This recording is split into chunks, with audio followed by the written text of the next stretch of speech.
سرک زندگی د یو پیغلې انجلۍ ژوند د لیورې ښځې په ضد او دښمني کې له منځه لاړه. رښتینې کیسه. مینه او درنښت ګرانو اوریدونکو، هیله لرم چې ټول روغ جوړ او خوشحاله اوسئ او خپل کورنۍ سره خوشحال ژوند ولرئ. ګرانو اوریدونکو، هیله لرم ما سره مرسته وکړئ، دغه کانال سبسکرایب کړئ، خپل دوستانو سره یې هم شریک کړئ ترڅو دغه کانال د رښتینې کیسې اوریدونکو تر غوږونو هم ورسیږي. دغه کانال څخه رښتینې کیسې په پښتو او دري خپریږي. نننۍ کیسه یو افغان لیکي چې داسې لیکي: نن تاسو ته د ښکلې انجلۍ چې ښکلا یې په منطقه کې بې سارې وه لیکمه. نوم یې بختۍ وه. همداسې بختۍ وه لکه د ګوتې د غمي په شان. ښکلې وه. ځینې کسان وایي فلاني داسې ښکلې ده لکه سپوږمۍ، خو زه وایمه سپوږمۍ ډېره ښکلې نه ده ځکه داغونه لري. خو بختۍ داسې ښکلې وه، هېڅ خوی نه درلوده. ډېره سپینه وه، بادامي تورې تورې غټې غټې سترګې، قلمي نرۍ پوزه، جګه نرۍ دنګه ونۍ وه او تورې تورې اوږدې زلفان لکه د چچ په شان. هر څوک چې بختۍ لیده د بختۍ عاشقه کېدله. ډېر خلک غوښته چې بختۍ یې انګور شي او ډېر هلکان غوښته چې بختۍ ښځه شي. بختۍ ډېر طلبګارانې درلودله. بختۍ پسې یو طلبګاره تله او بله راتله. د بختۍ یو کاکا و چې خپل کلي کې ژوند کوه او د بختۍ پلار په یو بل ولایت کې د کار لپاره تللی و او همالته یې ژوند کول. د بختۍ پلار خپل ورور ته کار پیدا کوي او خپل د ورور کډه غواړي. د بختۍ کاکا کډه راځي او د بختۍ دوی همسایه کېږي په یو منطقه کې. د بختۍ د کاکا ښځه د بختۍ مور سره ډېر بخیله وه. کله چې ویني بختۍ پیغله شوې ده او ډېره ښکلې ده او د خلکو تګ راتګ د بختۍ جرګې لپاره د کاکا ښځه یې ډېره سوځي او خپل خاوند ته وایي: سړیه دغه بختۍ خپل د ورور څخه زموږ زوی دوست ته وغواړه.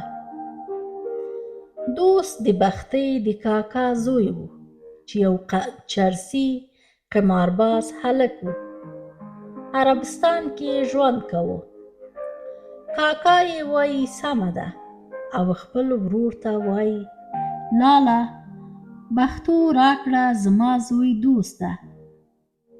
د بختۍ پلار وایي: وروره ستا ښځه او زما ښځه یو د بل دښمنه ده، دا کار نه کېدونکی کار ده. د بختۍ مور خپل لور خپل دښمنې ته نه ورکوي. کاکا یې غلی شي او خپل ښځې ته ځي وایي: وریندار مې نه قبلوي، ویلي چې دوست ته زه خپل لور نه ورکومه. د دوست مور خپل زوی ته وایي: زویه بختۍ تا ته غواړو خو مور یې نه درکوي. دوست وایي چې ولې کاکا ښځه مې ما ته خپل لور نه راکوي. مور یې وایي: د کاکا ښځه دې وایي چې دوست یو چرسي قمارباز او خوشي هلک ده، زه مې خپل لور ورته نه ورکومه. د دوست په زړه کې کینه کېږي او په ضد کېږي. قسم یادوي او وایي: زه بختۍ په زوره کوم. او بیا یې مور وګوري چې څنګه بختۍ په اور کې سوځومه. دوست او مور یې پلان جوړوي. یو ورځ چې د بختۍ دوی کره د کابل څخه ډېر میلمانه راځي، د بختۍ کاکا او د کاکا ښځه بختۍ دوی کره ځي. لږ ساعت وروسته دوست هم ځي. کله چې دوست هولۍ ته دننه شي، ټوپک باسي او هوایي ډزې کوي. ټول میلمانه وارخطا شي. دوست وایي کاکا مې بختۍ ماته راکړه. د هغه په خوشحالۍ کې ما هوایي ډزې وکړل. ټول کلی کې آوازه شي چې دوست او بختۍ کوژده یې وکړه. د بختۍ وروڼه صحیح زلمیان نه وو چې خپل د کاکا زوی دوست سره مقابله وکړي. کاکا یې مجبور شي او بختۍ دوست ته ورکوي. د بختۍ واده برابر شي. کله چې واده کوي، بختۍ بیایي خپل کور ته. کله چې بختۍ کوټې ته دننه کوي، دوست د کوټې په کونج کې تر سهاره کیني او چرس باسي. د بختۍ هغه بې سارې ښکلا چې ټول خلک یې د تش دیدن ارمان کاوه، مګر دوست هغه د ګل په شان ناوې ته حتی سیل هم نه کوي. سهار شي او دوست بختۍ ته وایي ستا مور ویلی وو چې دوست تش قمارباز هلک ده. اوس دې وګوري چې په لورې څه لوبې کوم. شپږ ورځې همداسې تیر شي. بختۍ په 9مه پلار کره ځي. کله چې هلته ځي، خپل مور ویني چې په دې 7 ورځو کې مور یې د ژړا څخه خپل سترګې شړولي او تل وایي چې ما خپل لور خپل دښمنه کره ولېږه. بختۍ دا حالت چې ګوري، ټول خبرې پټوي او خپل مور ته ډاډګیرنه ورکوي. وایي مور جانې زه ښه آرامه یمه. دوست او مور یې زما ډېر خیال ساتي. خو د بختۍ مور په دې خبرو باندې باور نه کوي. وایي د دوست مور ماته معلومه ده، ته درواغ مه وایه. دوست یو هفته وروسته عربستان ته ځي او بختۍ ته ګوتې هم نه وهي. بختۍ یو کال دغه خبره پټوي، چاته غږ نه کوي. په دې یو کال کې بختۍ د کور ټول کارونه یې هم کوه او د کاکا ښځه یې بختۍ ته وهل هم ورکوه. د بختۍ د صبر کاسه لبریزه شي او خپل مور ته ټوله کیسه کوي. وایي چې دوست پرته له دې چې ماته ګوتې ووهي عربستان ته لاړ. مور یې په بختۍ باندې ډېر غوسه شي او ورته وایي تا ولې پخوا دغه خبره نه کول؟ ولې دې دا خبره پټوله؟ د بختۍ پلار خبر شي او خپل ورور غواړي. ورته وایي وروره تا ولې داسې کار وکړ؟ کله چې زوی دې خوشحال نه و، تا د ما لور په دښمني حساب کې ولې کوله؟ د دوست پلار منکر شي او ډېر خپل ورور ته زارۍ کوي. ورور یې بختۍ بیرته خپل ورور کره لیږي. په دې کې 2 کاله تیر شي. نن په سبا بختۍ ته فریب ورکول چې نن به دوست راشي، سبا به راشي. بالاخره د بختۍ مور خپل لور خپل کور ته بیایي او وایي چې تر څو دوست را نشي، زه بختۍ نور تاسې کره نه پرېږدمه. د بختۍ مور په جنګ شي او رسمي محکمه نیسي. کله چې محکمه دایر شي، بختۍ د قاضي مخې ته ټولې خبرې کوي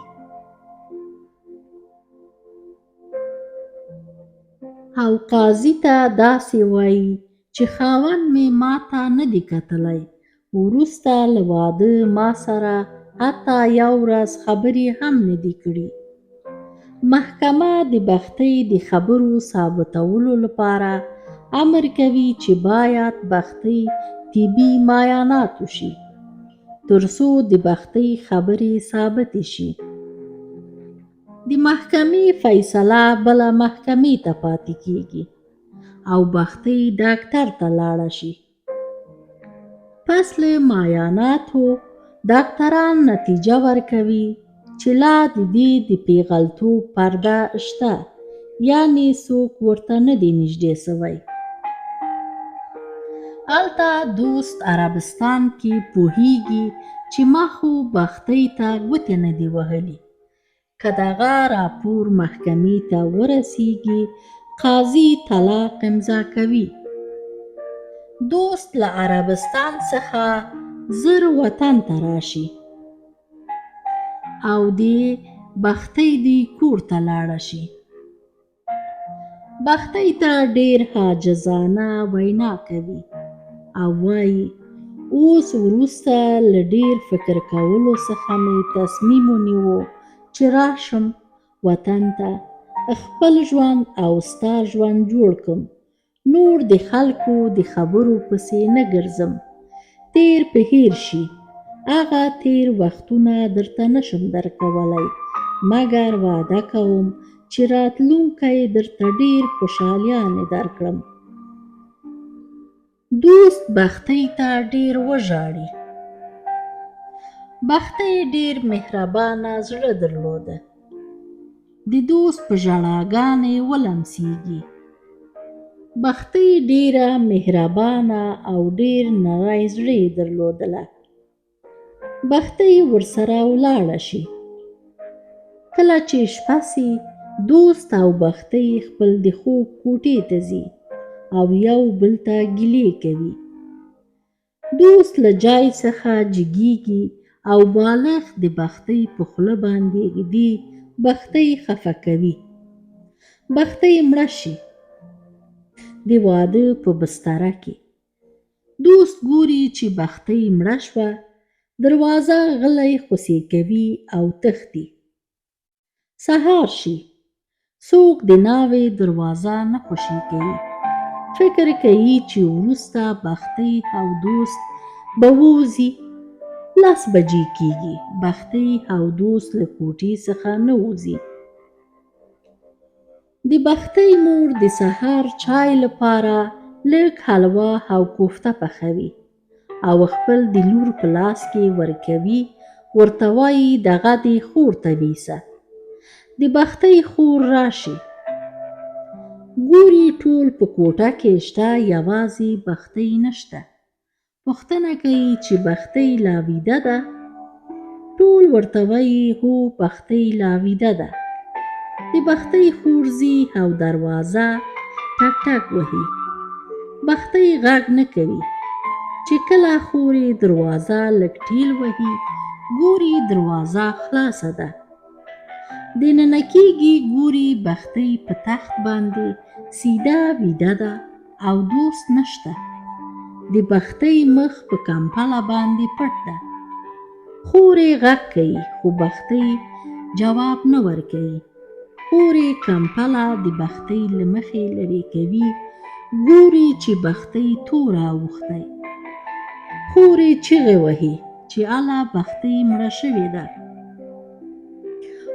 بختۍ مړه شوې وه. نوم یې بختۍ وه خو خپله ډېر سیاهبخته وه. د بختۍ جنازه یې وکړه. د بختۍ په حال ټول ځمکه او اسمان ژړل. داسې باران ورېده. بختۍ نیمه خوا شوه او ټول هغه ښکلا یې ځان سره هدیرې ته یوړه، له ټولو ارمانونو سره سره.